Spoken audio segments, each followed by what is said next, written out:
Salmos 24. Mug ahwalil, aishohobil yutzilal.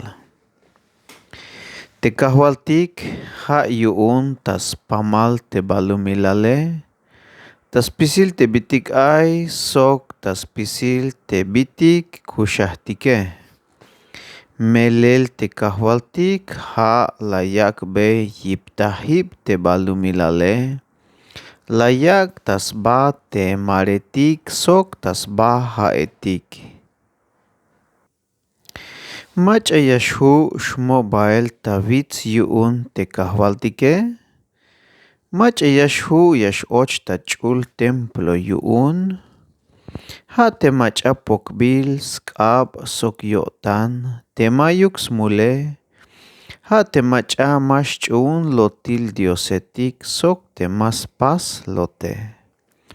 Te kahwaltik ha te dios te koltaybane yuune.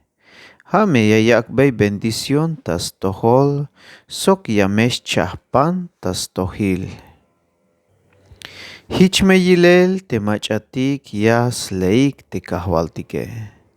Ha te machatik yas leik te Dios yuun Jacob. Ha ma baik ti nailetik tes bahtelk inal ayeshe.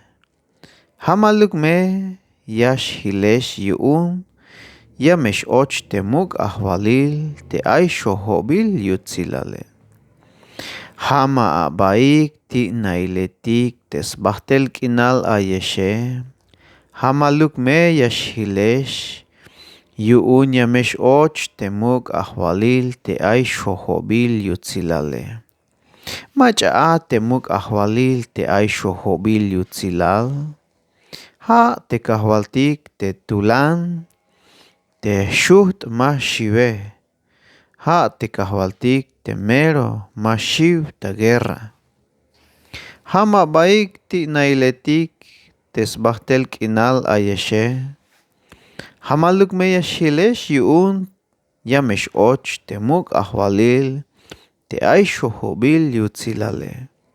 Macha te mug ahwalil te ay shohobil yutzilal. Ha te kahwaltik tes pisil yashu yuune. Ha te mug ahwalil te ay shohobil te yutzilale.